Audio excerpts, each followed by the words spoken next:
My name is Sean Thomas. I'm a graduate student at Laurentian University in the Experimental Psychology program.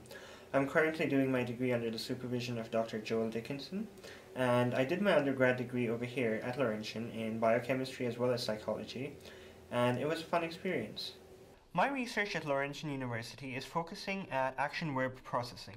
Specifically, we're looking at the neural representation of action verbs with no verifiable products, so verbs that you cannot see other people perform. For example, the verb perceive or distinguish. Previous research done by Pulver-Mueller looked at action verbs with verifiable products. And what he found is that there was a general language processing region that got activated, as well as the motor cortex responsible for the performance of the action. So what he suggested is that this was done through associative learning theory. So for example, as a child, when you hear the word kick or when you're taught the word kick, it is usually in relation to either you kicking something or you seeing someone else kick something.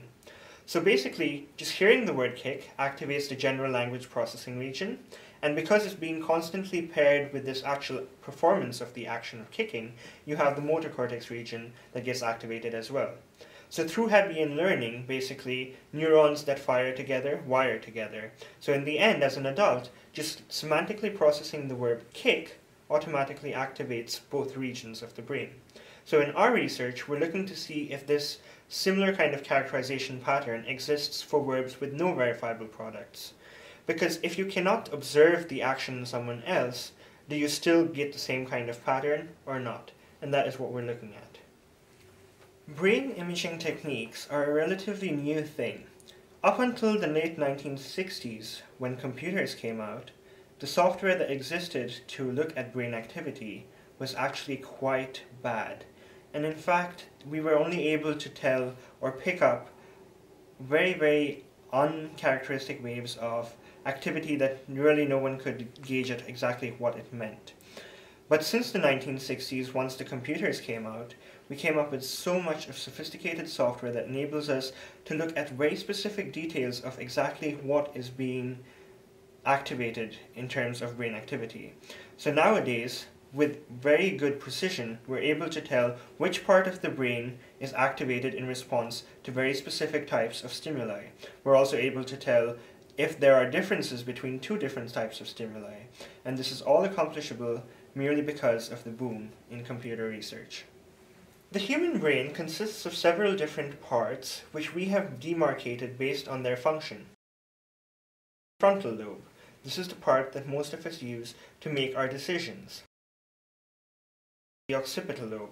We study this part because it is the part used by the eyes to perform all of the functions with the eyes. Since we are studying action verbs with no verifiable products, such as the verbs perceive, distinguish, etc., which we would normally perform with our eyes, we are looking at the brain characterization pattern to see if there is any occipital activity associated with it. The most important thing is to accurately put the net on. So when we get a participant that comes in, we first of all give them the demographic forms as well as the ERP screening forms to ensure that they have no neurological diseases or other diseases that might affect their data. After that, what we do is we place the net in an electrode solution containing salt as well as baby shampoo. This is done to increase the electrical activity and electrical conductivity between the scalp and the electrodes of the net. This has to soak for about 5 minutes. In the meantime, we get the participants to get rid of their cell phones because cell phones do affect the signal, and throw out any gum that they might be chewing. Once the participants are ready and have filled out all their forms, and once the electrode solution is ready, we place the net carefully on their heads, and we make sure that the reference electrode is in the right spot. In order to do this, we first measure the head and figure out where the center of the head is. In our lab, we have 3 different net sizes, so we measure the circumference of the head to figure out which net size they will be using. Once the net has been successfully placed on the participant, we ensure that it isn't poking their ears and that they have proper visibility. Once these things have been ensured, they're taken into the soundproof booth where the experimenter gives the participants all of the instructions pertaining to each particular experiment.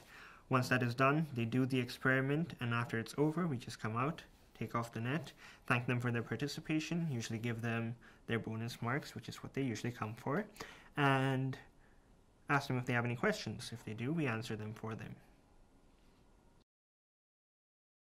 What I hope to get from my research in psychology, basically, is to let people know that action verbs, the way that they are represented in the brain, is not as simple as we thought it was.